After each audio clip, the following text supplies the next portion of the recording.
Está no ar. Gente que Fala. O melhor programa de debates do rádio brasileiro. Gente que Fala. Tem texto e direção geral do jornalista Fausto Camunha. Gente que Fala.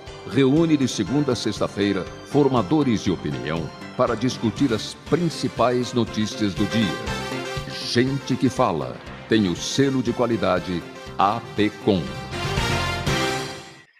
Olá, boa tarde. O programa Gente que Fala está começando ao vivo pela AltV, a TV da internet e também pelas redes sociais, imagens do Instagram, do Facebook, do nosso canal no YouTube para você acompanhar a nossa jornada de hoje até 13h. Curta, comente, compartilhe a nossa transmissão, participe também pelo WhatsApp, fazendo perguntas aos nossos entrevistados de hoje, 973350038 é o número, mais uma vez, 973350038. Eu sou Mauro Friesman, meio-dia em ponto. Segunda-feira, a gente inicia mais uma semana por aqui. Vamos com saúde, com empenho, com dedicação. E os nossos entrevistados de hoje são os seguintes: Raul Jafé, jornalista, empresário. Tudo bem, Raul? Seja bem-vindo mais uma vez com a gente. Um grande abraço a você, ao nosso mestre Fausto Camunha, Zenilda, Pedro, toda essa equipe maravilhosa e aos nossos companheiros aí dessa mesa brilhante que vocês conseguiram reunir hoje. Muito obrigado, Raul, pela presença, sempre colaborando com a gente. No nosso time de hoje, para a nossa bancada aqui, Maurici Moura, especialista em vendas pelas redes sociais. Tudo bem, Maurici? Oi, Mauro, tudo bem? Quero agradecer o convite, quero agradecer por estar aqui com tanta gente fera, que estou vendo aqui que eu sou novinho, vou apanhar bastante, mas eu estou muito empolgado. Vamos lá, obrigado pela colaboração com a gente, seja bem-vindo ao Gente que Fala. Doutor Estácio Ayrton Alves Moraes, advogado, especialista em Direito do Trabalho. Tudo bem, doutor Estácio? Olá, Mauro, tudo certo, graças a Deus. Vamos começar o dia da segunda, a semana, e sempre aqui agradecendo o convite feito por você, pela querida Zenilda, nosso Pedro Schiavon e o querido também Fausto Camunha, e dividir uma bancada com craques aí para a gente poder falar com os seus queridos ouvintes e também internautas, né, Mauro? Muito bem, obrigado pela presença sempre com a gente, doutor Estácio, e ainda aqui o Márcio Matsuda, engenheiro da Connection Consulting, especialista em consultoria logística. Matsuda, boa tarde, como está? Seja bem-vindo. Boa tarde, Mauro, obrigado pela oportunidade, prazer enorme aqui de estar aqui, de poder dividir com tanta gente boa aqui, bastante assunto bacana para a gente trazer para todo mundo. Vamos lá, o nosso primeiro tema, o nosso primeiro assunto para análise, para o debate aqui de vocês. A ministra Rosa Weber assume hoje a presidência do Supremo Tribunal Federal para um mandato curto, mas desafiador. É curto porque ela se aposenta em outubro do ano que vem. Empossada a menos de um mês do primeiro turno das eleições, a ministra passará a comandar a corte em meio às tensões eleitorais e com a missão de tirar o tribunal do centro do debate político. Devido ao seu perfil discreto e avesso aos holofotes, e por não ter proximidade com a classe política, é esperado que Rosa Weber tenha mais interlocução com os demais poderes nos próximos meses, com o resultado das eleições. Raul, eu começo com você a respeito desse tema. Bom, está correta a ministra, né, de trabalhar para tirar o tribunal do centro do debate político. É importante que seja assim, dessa forma. Ela traz na bagagem uma experiência também, né, de quem já foi presidente do Tribunal Superior Eleitoral, né, entre 2018 e 2020. Isso certamente dá a ela alguns critérios, né, para essa missão que ela terá pela frente. O que você avalia a respeito? Você sabe, Mauro, infelizmente, eu que conheci tantos, pude até conviver com alguns grandes ministros do nosso Superior Tribunal, eu lamento profundamente o que nós estamos vendo aí, né? Quem são esses ministros que estão aqui? Eles estão em desacordo com praticamente grande parte da população. As suas atitudes não são aquelas que nós gostaríamos de uma Suprema Corte. E o caso da ministra Rosa Weber, para mim, até tinha uma impressão interessante a respeito dela, mas quando ela voltou atrás e foi o voto de Minerva, praticamente, para desempatar o fim da prisão em segunda instância, para mim, ela caiu no mais total descrédito, porque aí começou o que se esperava que fosse o fim da impunidade. Com essa decisão dela e dos outros demais ministros que acompanharam, nós acabamos com a prisão em segunda instância, que foi uma perda irreparável para a impunidade brasileira. Então, tudo que vem desse Supremo Tribunal Federal, realmente, desse eu não espero absolutamente nada.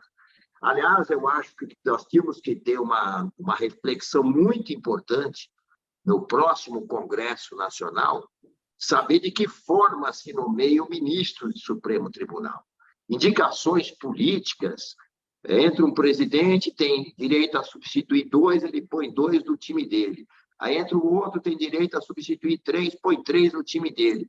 Então, dessa vez, nós temos um tribunal muito político.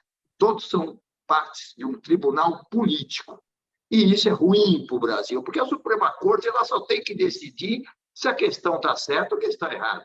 Hoje nós temos uma Suprema Corte que participa de tudo. Ela entra em outras esferas que não tem nada a ver com ela. Então, realmente, analisar esse Supremo Tribunal Federal é profundamente lamentável. Eu gostaria de um dia esquecer que essa composição existe e está no poder. Doutor Estácio, o seu entendimento sobre esse nosso tema, Rosa Weber, a ministra Rosa Weber assumindo a presidência do Supremo Tribunal Federal a partir de hoje, sua expectativa? Pois é, Mauro, eu concordo aí em gênero, número e grau com o colega Raul, né, em relação às ponderações da ministra, mas eu quero dizer que quando ela foi empossada juíza do trabalho, eu ainda estudava, eu vi com muita felicidade, porque ela, na verdade, já assumindo como juíza do trabalho, e eu, na época, já me despontando para o direito do trabalho também, sempre acompanhava os julgamentos dela, inclusive depois no Tribunal Regional do Trabalho, lá da 4ª Região, né? Mas é isso, com relação à participação dela, com relação ao Supremo, o Supremo tem que ser apenas e tão somente, como diz a Constituição, o guardião da lei maior do país, né, Mauro? Eu entendo que os juízes realmente têm que ser de inegável saber jurídico, está acima, vamos dizer, de qualquer discussão, de qualquer pessoa, qualquer agente político. E julgar o processo, né, pela capa e não pelas caras, né? Então, é isso que eu desejo que no novo mandato dela, no mandato dela, à frente da Suprema Corte, aconteça de fato e de direito. Maurício Moura, seu entendimento sobre esse tema, como é que você avalia a partir de hoje, ministra Rosa Weber, na presidência do STF? Olha, eu tenho que ser bem sincero quanto à minha relação de que eu não consigo acreditar muito, mas na ajuda do Estado, no empreendedorismo, no varejo, nos negócios. Então, eu tenho que concordar com o Dr. Raul em dizer que eu não estou esperando muita coisa a mais do STF, não acho que ela vai conseguir fazer nada, infelizmente, e acho que a gente tem que trabalhar para a gente mesmo. Matsuda, seu olhar sobre esse tema, por gentileza. Eu tenho expectativa, acho que algumas declaraçes que ela fez recentemente sobre ter uma atuação um pouco mais discreta. E aqui acho que não tem uma opinião, quem está certo ou quem está errado, é só a gente ter menos barulho, né, para a gente poder fazer negócios aqui, para a gente poder fazer as coisas caminharem. É isso um pouco do que eu espero. Sim. A economia do dia a dia é o que mais te preocupa, o seu foco? Vamos ter paz aqui para a gente poder trabalhar e poder fazer, todo mundo poder gerar riqueza, gerar trabalho, gerar emprego e para todo mundo, e vamos tocar nossa vida para frente. 12:08 no programa Gente que Fala, edição de segunda-feira. A gente segue por aqui com o nosso próximo tema. E o assunto é o seguinte, pessoal, com um discurso mais cauteloso e evitando embates com o Supremo Tribunal Federal, o presidente Jair Bolsonaro reuniu milhões de apoiadores nos eventos do bicentenário da Independência em Brasília, São Paulo e no Rio de Janeiro. Segundo alguns analistas, neste ano os apoiadores estavam menos belicosos, havia menos faixas pedindo intervenção militar ou um novo AI-5 e mais cartazes pedindo eleições transparentes de forma mais atenuada. De fato, Raul, o que os apoiadores do presidente Bolsonaro estavam pedindo nas ruas em 7 de setembro? Eu acho que, em primeiro lugar, a gente tem que pensar que foi um grande orgulho o que a gente viu nas ruas, não só no 7 de setembro do ano passado e outros anteriores, como nesse 7 de setembro. A gente viu ali, ao contrário de que dizem determinados políticos, até juristas, dizendo que ali nós tínhamos fascistas, né? Pessoas ali, o que nós vimos lá foram famílias.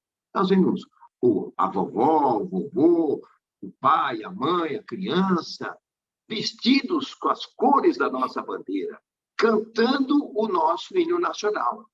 Nós tínhamos governos aí onde se cantava a Internacional Socialista, onde a nossa bandeira era pisoteada, isso era substituída por uma bandeira vermelha.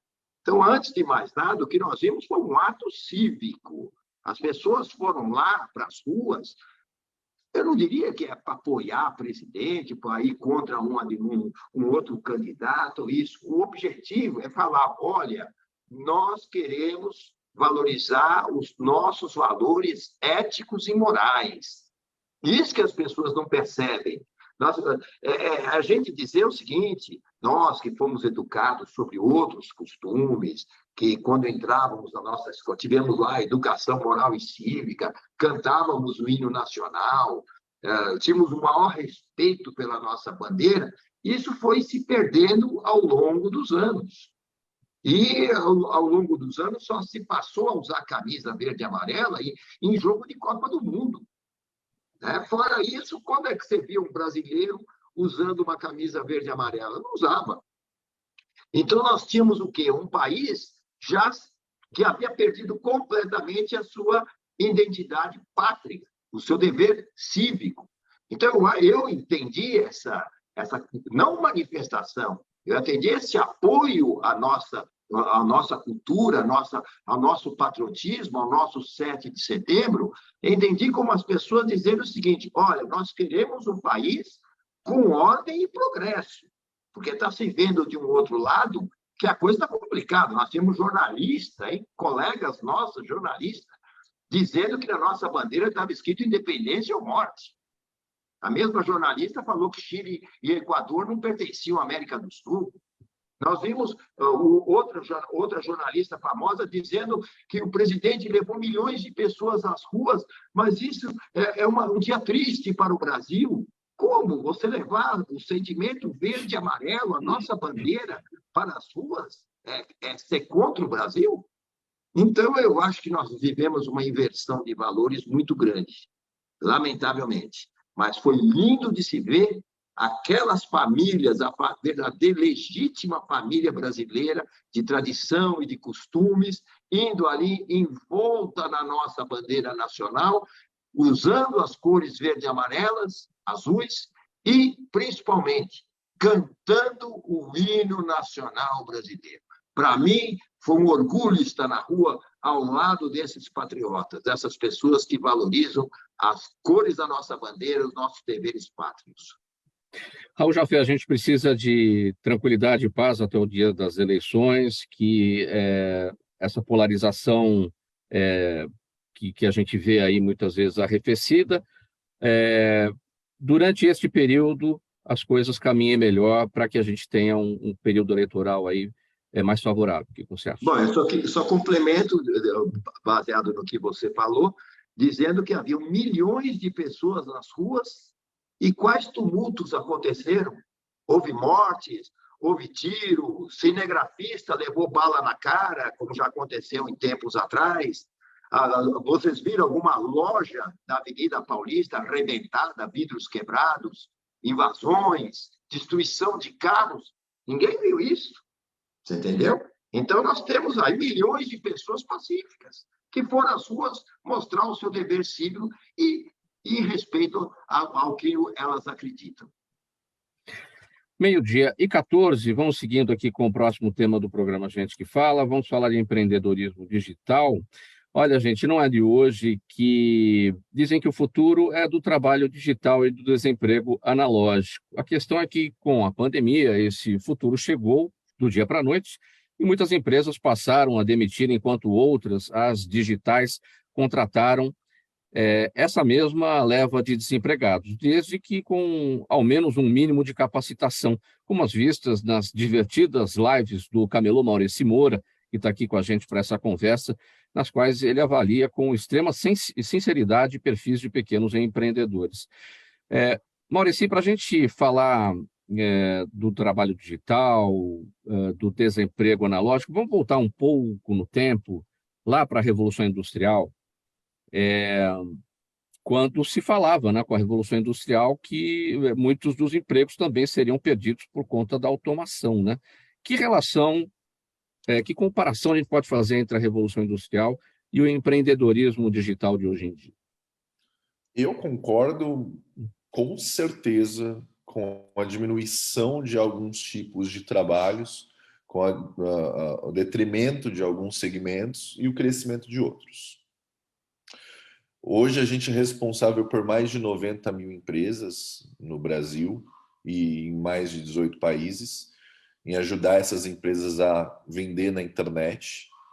E o que eu vi de empresas fechando as portas por conta de uma crise profunda que veio da pandemia e de má gestão política, que não é só desse governo, mas que vem de muito tempo atrás, é absurda. Fora que também a gente tem que pensar que o mundo mudou. As pessoas estão aqui, 24 horas olhando nos seus celulares. A pessoa ela não passa mais na frente de uma vitrine e olha a vitrine. Ela passa olhando seu celular e vai direto. E hoje, já que o melhor, hoje, grandes empresas, pequenas empresas, médias empresas, todas estão indo para o digital, tentando captar a atenção desse público, gerar relacionamento, realmente não vai ter o que fazer. É um caminho sem volta. O varejo tradicional ele tem que se adaptar. As lojas, uma Magazine Luiza, por exemplo, tem que colocar seus vendedores no WhatsApp, seus vendedores para trazer cliente online, porque, assim, eu não sei vocês, mas cada vez mais eu vejo menos gente querendo ir em loja física. Só que, olhando dados aí, a gente só vê o crescimento cada vez maior do varejo digital. Agora, como é que essas empresas que estão migrando para esse formato de vendas online devem chamar a atenção das pessoas? Tem muita gente que, como você falou, as pessoas estão com o celular na mão e estão o tempo inteiro, estão no transporte, estão no celular, estão em qualquer lugar, estão no celular, estão sempre entrando nas redes sociais, enfim, fazendo diversas verificações. Mas tem gente que olha o celular como só para... entende a internet só como rede social, por exemplo. Só para uma diversão, só para relacionamentos, enfim. Não entendem a ferramenta que aquilo representa na forma do negócio, né? Na forma da compra, na forma da venda. Como é que as empresas trabalham isso para fazer aquele potencial cliente aparecer ali? Eu acho que o primeiro ponto e o mais importante é a educação. Hoje a gente vê gigantes da internet tendo essa dificuldade em mostrar para os pequenos e médios empresários, grandes empresários, como utilizar essas redes sociais para vender. Eu fui terceiro do Facebook, eu fui camelô, como você mesmo disse, muitos anos numa lojinha na Santa Efigênia, me formei em marketing e entrei no Facebook. Então, desde 2013, eu ensino empresas e agências de propaganda a utilizar as redes sociais. Lá de trás, desde o Facebook, nem tinha o WhatsApp direito. Então, acho que o grande pilar aqui é a educação, onde você tem que, olhar as oportunidades. As redes sociais são gratuitas. 2, olhar o público. O seu público está onde? O seu público está fazendo o quê? O seu público segue uma blogueira e é uma blogueira hoje em dia, dependendo do segmento, e na verdade todos. Se eu quero comprar uma geladeira nova, eu tenho uma blogueira de casa que fala sobre isso. Então, hoje mudou, né? Hoje não é só um comercial de compre cerveja ou de varejo na televisão que vai me despertar o desejo. Eu quero pesquisar mais, eu quero comprar aquilo que aquela pessoa que eu sigo, que eu gosto, que eu admiro tem. Eu quero consumir eu quero consumir, eu quero comprar, eu quero fazer parte. E hoje, para eu fazer parte, eu tenho que ter aquilo que as pessoas têm na internet.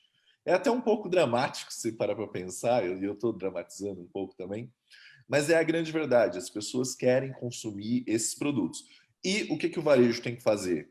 Tem que se adaptar, tem que produzir mais vídeos demonstrando os produtos, tem que fazer o seu trabalho mostrando e gerando desejo de compra no seu cliente, mostrando diferenciais no seu celular. Eu não quero mais.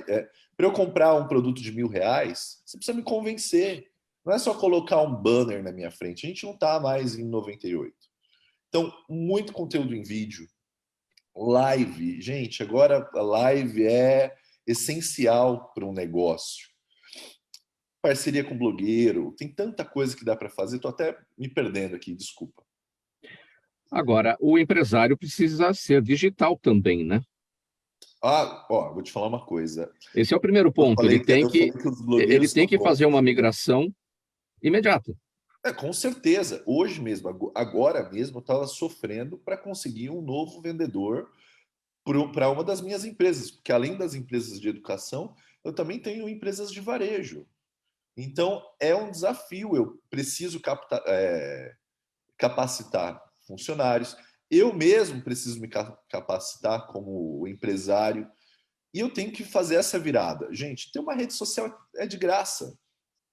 Criar um Instagram do seu negócio é de graça. Um Facebook, ter um WhatsApp para atender. Hoje em dia, se você for ver, se você quer fechar uma geladeira numas Casas Bahia, você consegue fechar no WhatsApp, porque eles têm um teleatendimento por um WhatsApp Center, né? Como é que o consumidor encontra? Como é que ele sabe que determinada empresa está lá e que tem aquele produto que ele precisa? Porque tudo é na base da divulgação. Se você não tiver parte do ponto que eu acabei de falar na questão anterior, o empresário tem que ser digital, ele tem que botar o algoritmo ali para encontrar o cliente dele, porque dificilmente o cliente vai encontrá-lo se não for por aí. Existem investimentos que precisam ser feitos. Não dá para virar e falar, criei uma rede social, um Instagram e Sim. acabou. Existe uma coisa chamada tráfego pago, são os anúncios, e os anúncios funcionam muito bem, isso a partir de R$ 10 por dia. Eu tenho mentorados que investem R$ 300 por mês e conseguem fazer o R$ 15 mil, R$ 18 mil.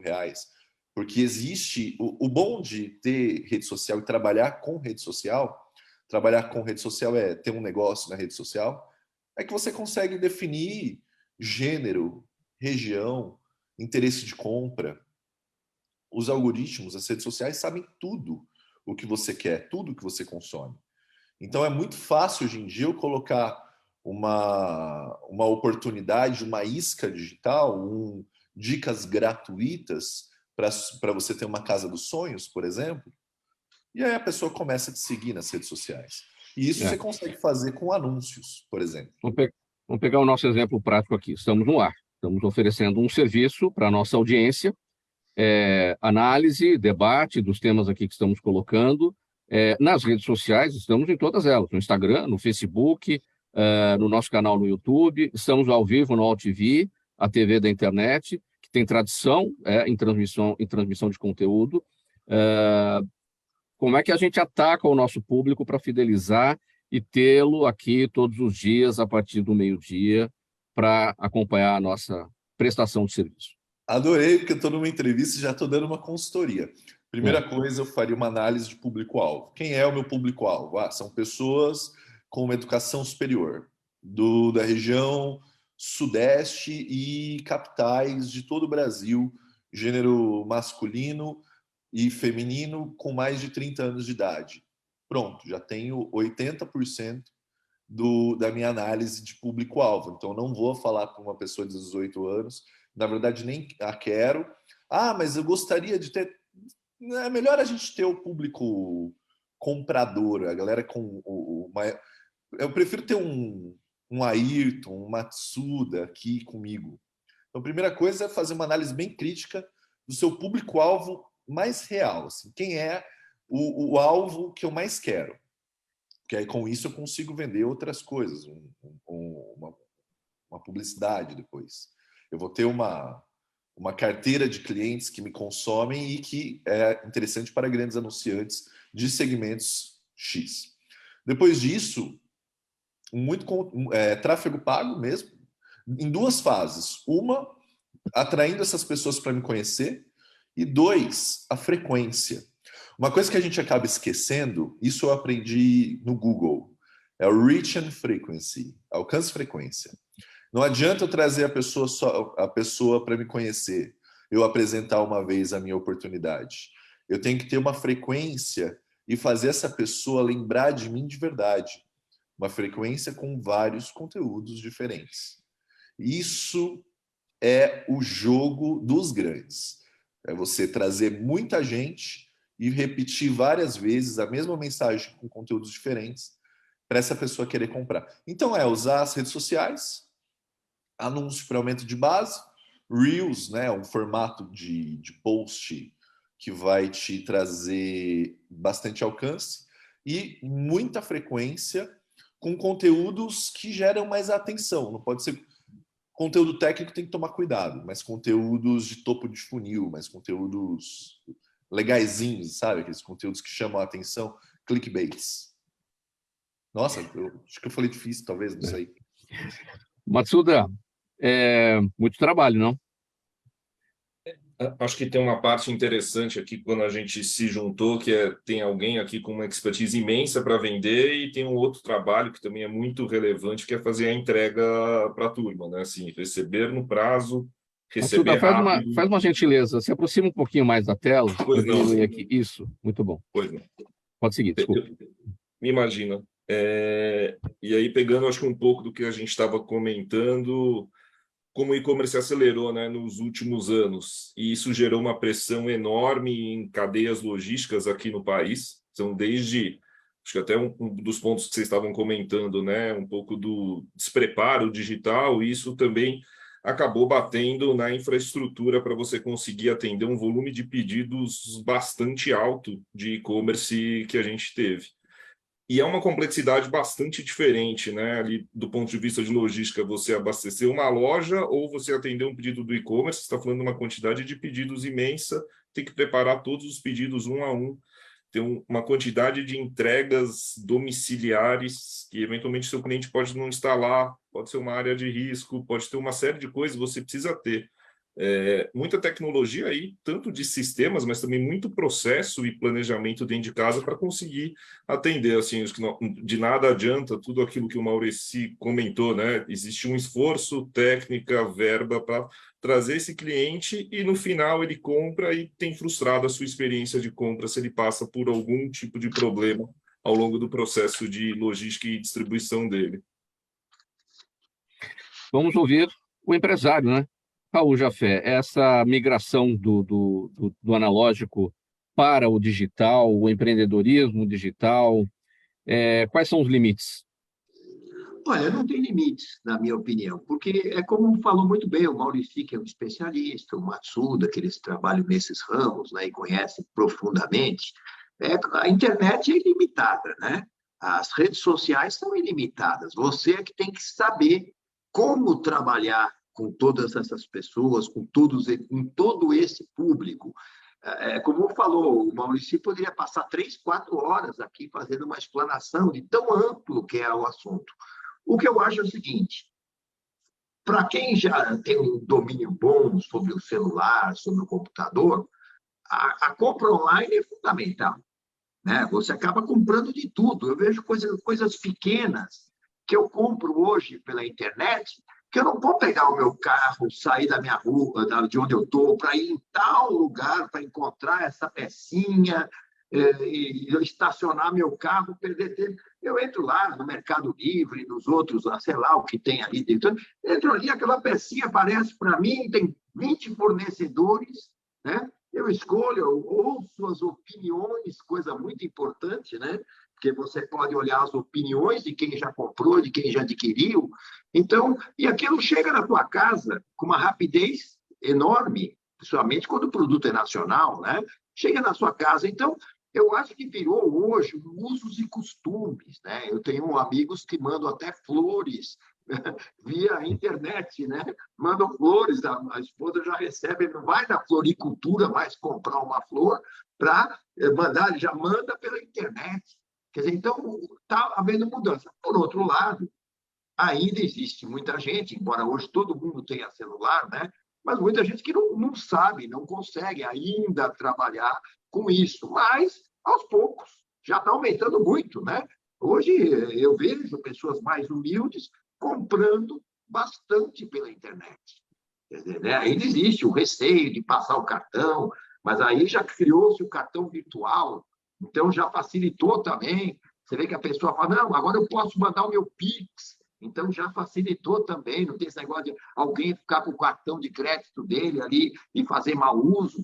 Então, aos poucos, a população vai evoluindo. Da mesma forma que quem, como falou, acho que o Estácio falou, quem tem o celular hoje, tem tudo, né? Então, você já começa a fazer pelo celular. Quem já trabalha com computador vai utilizar. Então, para a empresa, hoje, eu não concebo você ter uma empresa hoje onde você não utilize totalmente o serviço de rede social. Não só para divulgar o teu produto, mas para mostrar quem você é, né? Hoje, se eu vou fazer uma visita a um cliente, eu, antes de mais nada, coloco lá para ele conhecer minha empresa via internet. Ele tem que saber quem eu sou, o que eu já fiz, quem são meus fornecedores, com quem eu trabalho. Quer dizer, isso não é nem futuro, é um presente mais do que coisa que veio para ficar. Como falou o Maurício Matsuda, é uma questão dessa imensidão que é a rede social e a internet, de saber como isso atinge da melhor maneira o seu público-alvo. Doutor Estácio, sua experiência... Fala, Maurício. Desculpa, eu queria complementar só a fala do Raul, que foi muito inteligente. Maurício, faz uma gentileza, só ajusta o seu teto aí para não cortar a sua cabeça. Isso.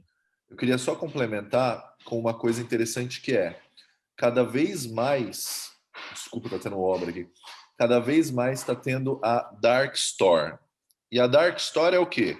A pessoa monta uma loja online e aí monta um espaço físico para ter mais a questão do estoque e para receber clientes especiais.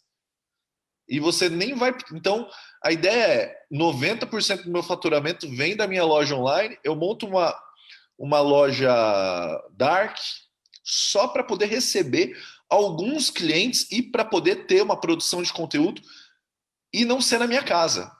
E isso é muito inteligente. Isso é essencial. Sim. Doutor Estácio, sua experiência com e-commerce e, aliás, você não pode, a sua propaganda não pode ser feita, né, do seu trabalho, né? Os advogados, pela ética aí do direito, né, não podem fazer propaganda, né? Pois é, tem esse lado, não é bem assim, né? Tem uma certa diferença dos outros tipos de propaganda, né? Mas o que eu quero dizer, Mauro, que eu iria dar um cartão de visitas para o Maurício, né? Para que a gente entre em contato depois. Mas agora não, agora eu vou convidá-lo para entrar no meu Instagram. Tá vendo como as coisas mudaram? É diferente. Antes eu comprava aqueles milheiros de cartões de visita, agora não. Agora eu vou falar com ele, olha, entra lá, me dá um apoio, né? Seja meu seguidor, entendeu? E eu queria que ele desse um exemplo aleatório assim, por exemplo, um advogado trabalhista que tenha vídeos. Quais são as dicas que ele pode, né? Assim, bem aleatório, entendeu? Uma consultoria de graça, assim, ao vivo, né? Eu já pedi também uma, você agora pede a sua. Então, mas o meu é aleatório, um advogado, trabalhista, entendeu?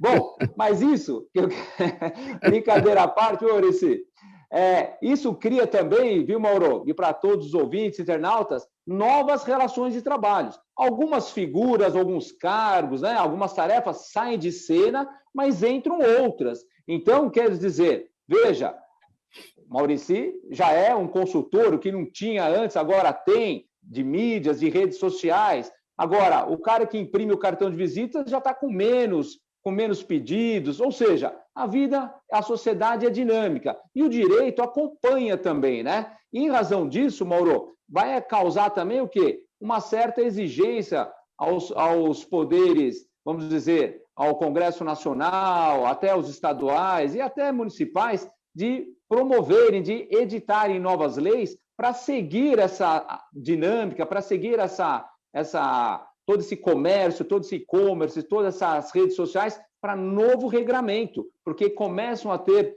novas confusões, novas perturbações na sociedade que as leis atuais, claro, por óbvio, não contemplavam essa nova situação, essa nova atualidade, né? Você fala no sentido não de uma regulação, mas de um trabalho de segurança nas relações econômicas, enfim, as relações pelas redes sociais, enfim, pelos diversos canais na internet. Exatamente só para isso, complementar, né? Só para juntar a pergunta. Vamos lá.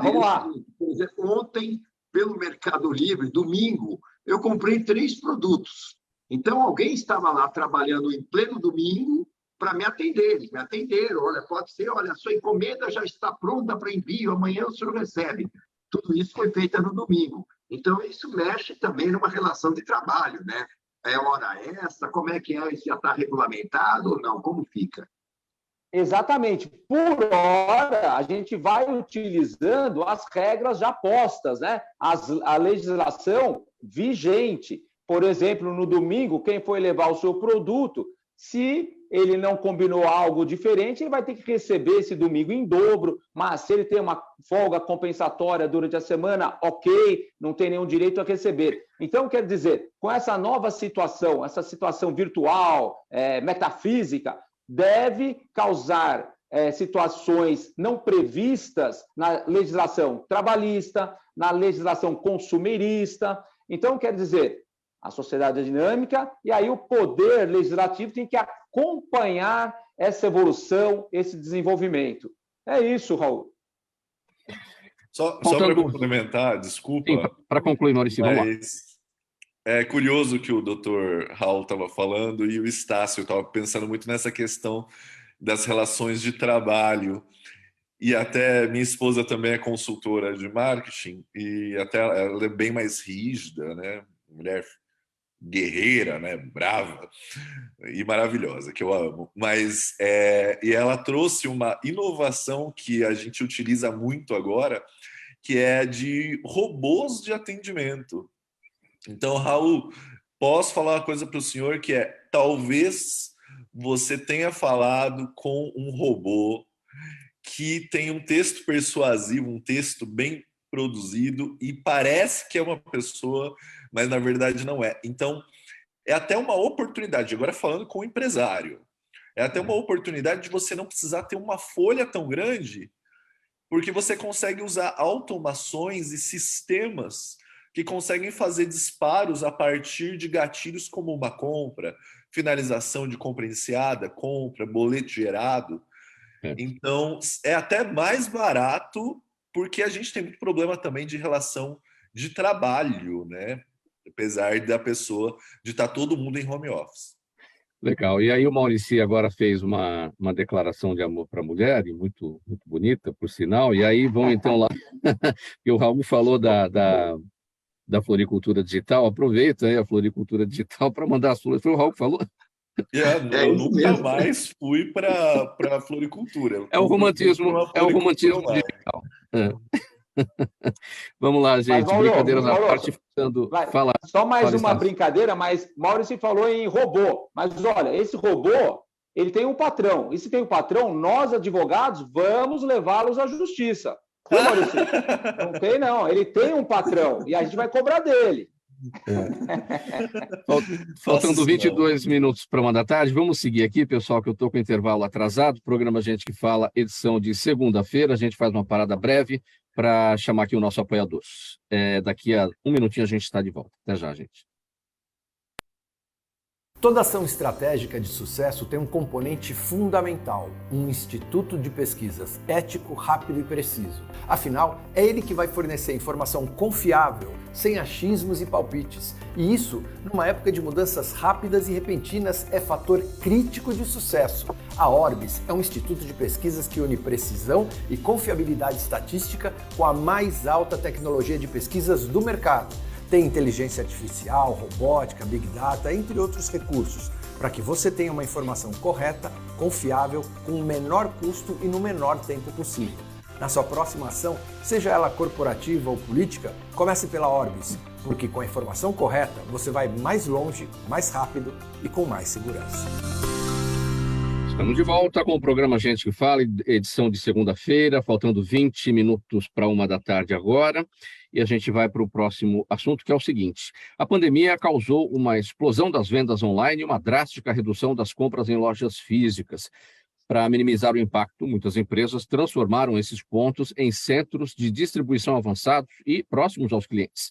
Só que, para isso, especialistas alertam que é preciso um bom gerenciamento de logística que pode evitar situações frustrantes, como a falta de mercadoria no canal virtual, enquanto ela pode estar na prateleira de uma loja.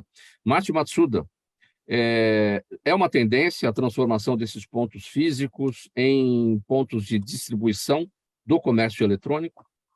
Ele é sim, e é interessante que eu vou trazer um outro ponto, que a gente chama de integração de canais, ou uma palavra que tem sido muito utilizada recentemente, é o omnichannel. Vou voltar alguns anos atrás, eu trabalho com comércio eletrônico faz bastante tempo, então nasceram algumas empresas lá no comecinho, né, das vendas online aqui no Brasil, como puramente digitais. Ou eram puramente digitais, ou eram algum braço de comércio eletrônico de um varejista tradicional. Então, eram operações extremamente separadas. Existia uma estrutura logística, produto, preço, para quem quisesse fazer uma compra pelo online, ou existia uma outra estratégia diferente para quem gostaria de somente fazer essa compra física. Ao longo dos anos, que a gente, olhando agora, parece bastante óbvio, né? Mas a gente falou bastante de consumidor aqui nos últimos minutos, o que o consumidor ele quer encontrar? Então, pegando até um pouquinho do exemplo que o Maurício trouxe, né? Hoje todo mundo conectado, pesquisando no seu celular, encontra um produto, e é interessante, né? Eu lembro, alguns anos atrás, o quanto era uma discussão que o varejo online vai acabar com o varejo físico. E, efetivamente, esse tipo de coisa não aconteceu, e eu também não acredito que isso vá acontecer.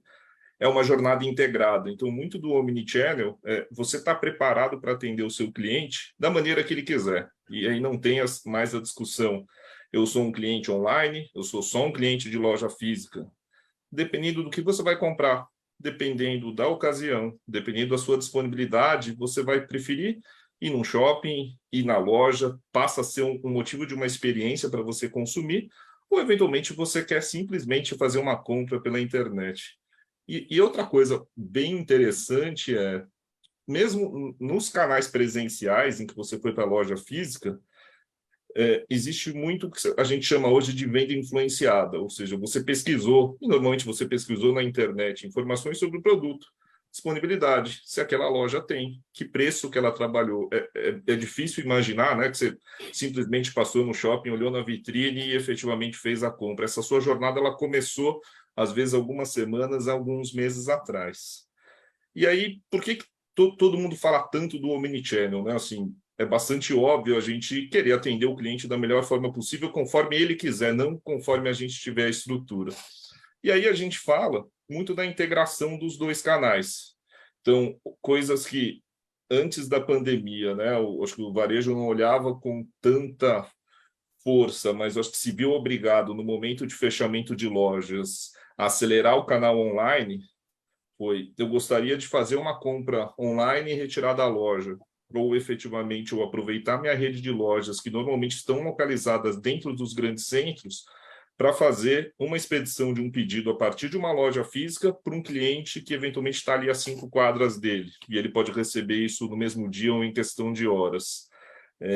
E é interessante o quanto acho que até o Raul estava comentando, né? Ele comprando ali no domingo, provavelmente alguém daqui a pouco está batendo aí na sua porta aí para fazer a entrega. Assim, o quanto velocidade de entrega, né? Ou entrega no mesmo dia, ou entrega no dia seguinte, ou até em 2 dias, se tornou uma coisa comum. Acho que esse hábito de consumo, tanto por comodidade, quanto velocidade, quanto fazer bastante compra pela internet, a gente viu que ele ficou. Isso é um negócio interessante. Mesmo com a reabertura das lojas, esse canal, obviamente, ele parou de crescer tanto, mas ele não reduziu. Esse hábito ele ficou aqui com os consumidores. Deixa eu te fazer uma provocação, Matsuda. Até pegando o exemplo do Raul Jafé, ele comprou várias coisas, mas certamente, às vezes, algum produto que ele já tinha e voltou a comprar, ou algum produto que ele já conhecia e comprou ali pela internet aí no domingo, né? Aproveitando a conveniência, a facilidade, sem precisar sair, vai receber na casa dele. Mas tem determinados produtos, aí você falou, né? Você não acredita que o virtual vai acabar com o físico, mas tem determinados produtos, você tem que ir até a loja. Você não vai comprar um colchão sem experimentar esse colchão. Você não vai comprar um sofá sem experimentar esse sofá. Não, a roupa um também, refrigerador, né, e tal. Você quer conhecer o refrigerador ali, o tamanho, o volume e tal, a capacidade. Você vai na loja física e depois você acaba comprando pela internet porque acha que encontra um valor mais barato e aí você prejudica aquele movimento do processo físico, que tem um vendedor ali trabalhando, que deveria ganhar comissão. Isso ainda não é um dilema? Como é que o mercado lida com essa questão? Depois o Raul fala, eu vi que ele pediu a palavra.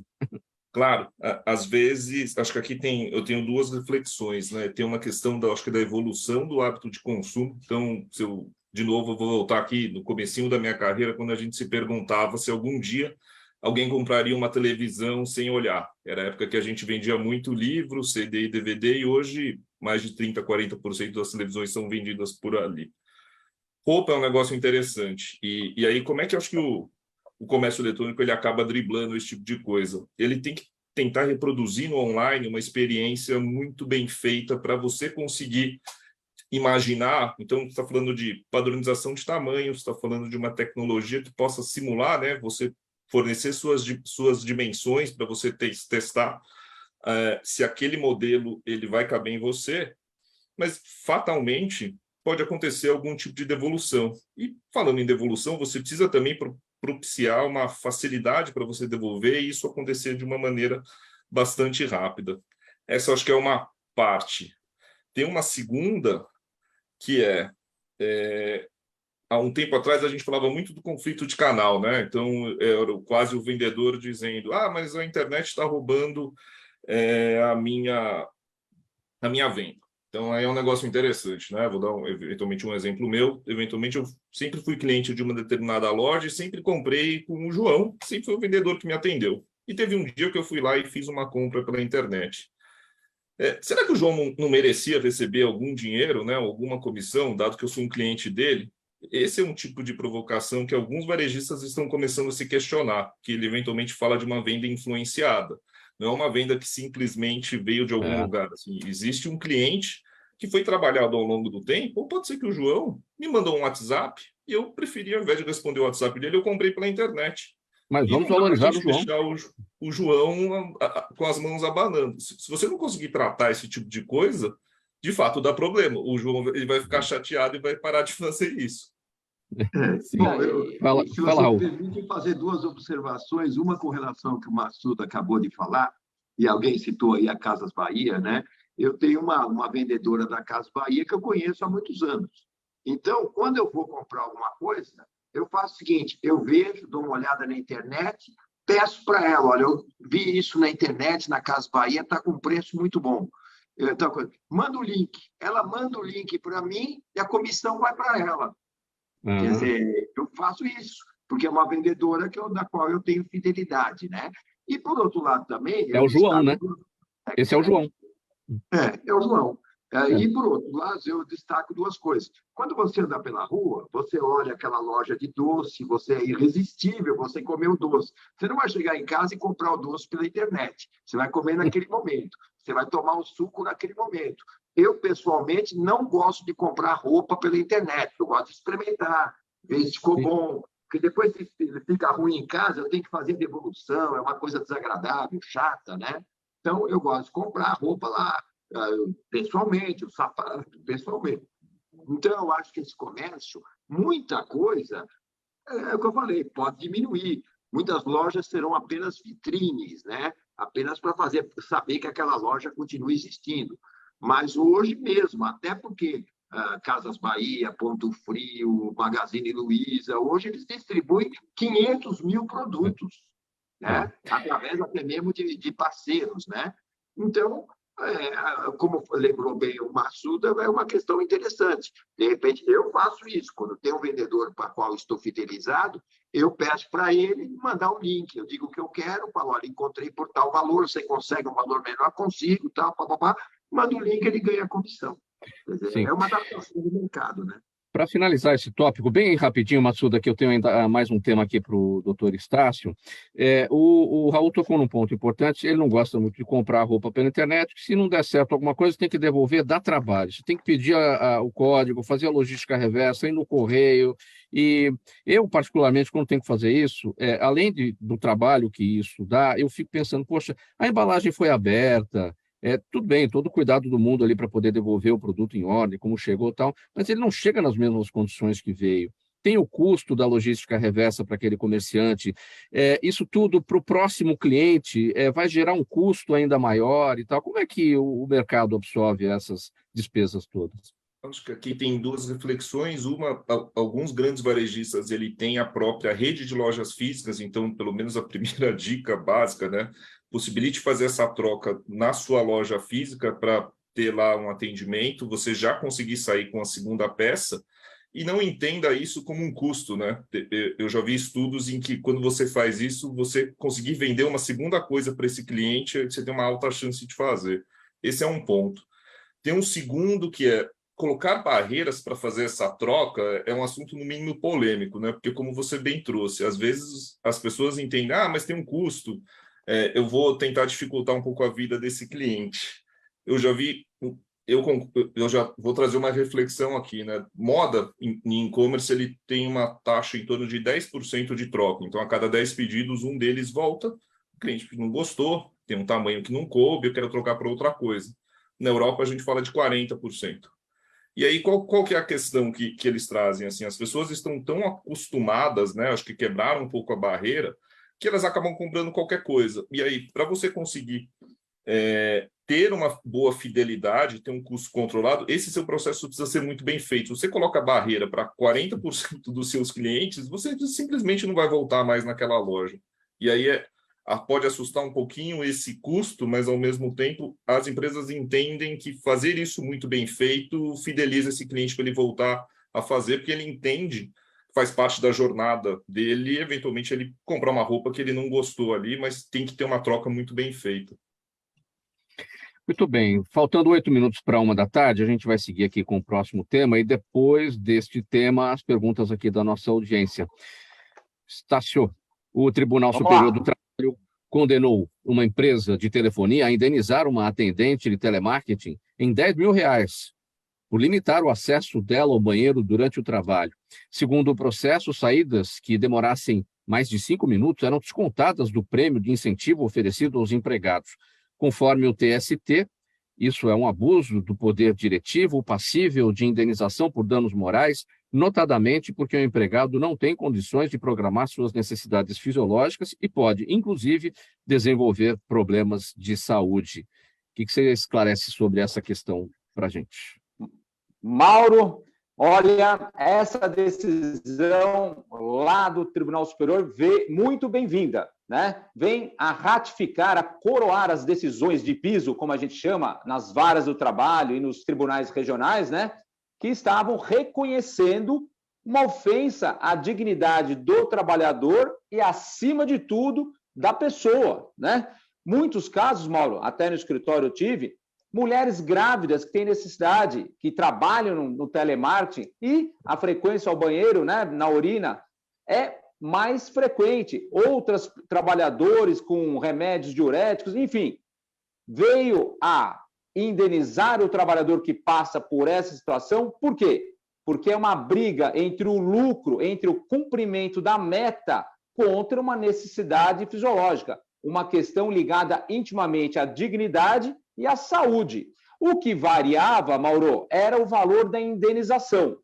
Aí, tinha os juízes aqui das varas do trabalho que estipulavam 2 mil, 4 mil reais, e, nesse caso, um valor de 10 mil, um valor bem considerável que serve de punição e também de um lado pedagógico, para que outros empresários que assim fazem, né, conseguem enxergar mais claro que lá em Brasília já tem decisão da Corte Maior da Trabalhista reconhecendo essa lesão e punindo com 10 mil reais. Vou fazer uma analogia aqui, doutor Estácio. Você limitar o acesso ao banheiro durante o trabalho. E caso, né, o funcionário passasse do tempo, o desconto do prêmio de incentivo oferecido aos empregados, aí agora a analogia, é como você fazer o motoboy ir mais rápido, entregar e correr risco de sofrer um acidente, porque senão ele não vai ganhar. Exatamente, é o que a gente falou, né? É aquela briga, aquela disputa entre o lucro, entre a meta contra um direito do trabalhador, alguma coisa que ofenda a dignidade dele. Ou seja, o patrão, o empregador, tem que é responsável pela segurança no trabalho e pela saúde do trabalhador. São as principais obrigações do patrão. Então, se ele vai contrário a essa garantia, nada mais justo, até pela legislação posta e vigente, de ser condenado. Aí você está certo na sua analogia, Mauro. Perguntas da nossa audiência, e o Estácio Ayrton está com a palavra, então vou com você. O seu Jaime do Jardim Bonfilholi que te pergunta, doutor Estácio, a CLT é eficiente para os novos tempos trabalhistas? Pergunta o seu Jaime. Obrigado pela pergunta, seu Jaime.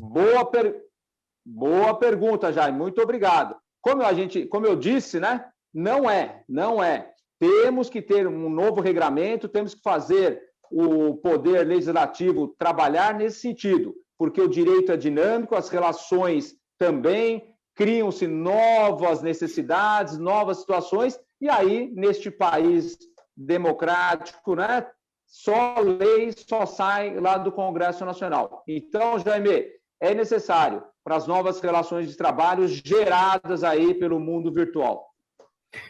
Também com brevidade, Maurício, a pergunta vem da Fernanda Silvestre, ela está no Facebook, quer saber em que medida a qualidade do conteúdo produzido ainda é um atrativo para os anunciantes da internet. Com certeza. Fundamental, né, Maurício? Com certeza. Quanto mais interessante... Aqui é um jogo de atenção. Quanto mais interessante é o seu conteúdo, mais tempo o cliente vai assistir você. Quanto mais tempo o cliente assiste você, mais ele consome de você. Então, fazer uma análise de concorrentes, de blogueiros do segmento, grandes portais e entender quais são os melhores conteúdos produzidos por você é essencial para você conseguir ter uma melhor performance, mais alcance. Porque quanto melhor o seu conteúdo, mais a plataforma entrega. Então, né, quanto mais você aparece, mais você vende.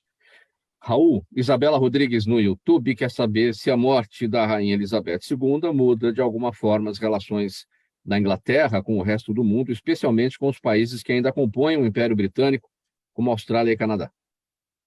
Olha, precisamos ver como vai ser o carisma do agora rei Charles, né? Como é que vai ser? A rainha ela foi um símbolo de 2 séculos, né? Praticamente, do século XX e século XXI. As suas atitudes sempre foram elogiadas, pelo menos a grande maioria delas, né?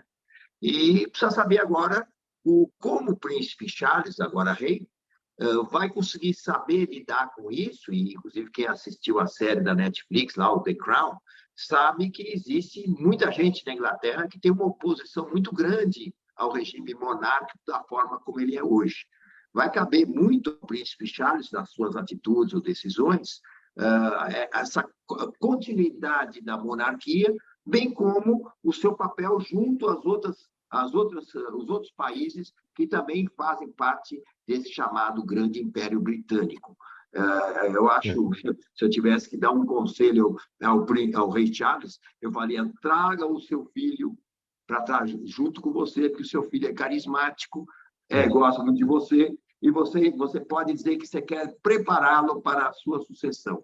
E, quem sabe, no futuro, até bem breve, possa abdicar em função desse filho. Talvez fosse ideia, se eu pudesse dar uma ideia para a família real. Sim, essa união, né, da tradição com a contemporaneidade também, né? Certamente um vai complementar o outro com a sua sugestão. Muito bom, Raul. Rodrigo Monteiro está no Instagram. Matsuda, bem breve, pouquíssimos segundos. As maiores lojas virtuais do mundo hoje são, na verdade, grandes empresas de logística que apenas compram o produto de um fornecedor e entregam rapidamente ao cliente? A pergunta dele. Aqui acho que tem dois, né? Acho que muitos deles começaram como que a gente chama de 1P, que é acho que o varejo tradicional, de compra e revenda de produto, mas muitas delas se expandiram muito com o marketplace, que aí ele se tornou o intermediário, efetivamente fazendo a revenda de um produto de um seller, só que ele também percebeu ao longo do tempo o quanto logística era importante, e aí grandes investimentos em logística, inclusive para fazer essa venda que é feita por um terceiro, então hospedagem em centro de distribuição, frota de transporte, inclusive para fazer oferta dessa venda. É bem representativo hoje quanto que os grandes marketplaces representam de internet. Muito bom. Pessoal, vamos pôr um ponto final nessa nossa edição do programa Gente que Fala de segunda-feira. Chegou ao fim aqui o nosso tempo. Muito obrigado pela presença de todos, em nome da equipe do programa Gente que Fala, jornalista e empresário Raul Jafé, Maurício Moura, especialista em vendas pelas redes sociais, doutor Estácio Ayrton Alves Moraes, advogado, especialista em direito do trabalho, Márcio Matsuda, engenheiro da Connexion Consulting, especialista em consultoria jurídica, consultoria logística, te botei como advogado agora, hein? Consultoria logística, esse é o nosso Matsuda. O programa Gente que Fala é uma realização da ABCom, na técnica do AltV, o Sérgio Oliveira. Valeu, Sérgio, pelo trabalho e pelo apoio. Apresentação minha, Mauro Friesman, pauta e redação do Pedro Schiavon, Zenilda Salvato, nossa diretora de produção, jornalista Fausto Camunha, nosso diretor-geral, na AltV, a direção-geral do Alberto Luchetti, e você do outro lado, internauta, espectador, a razão da nossa presença aqui todos os dias. A gente volta a se falar amanhã, ao vivo, a partir do meio-dia, aqui pela AltV e também pelas redes sociais. Obrigado pela audiência, um abraço a todos, até amanhã. Tchau, tchau.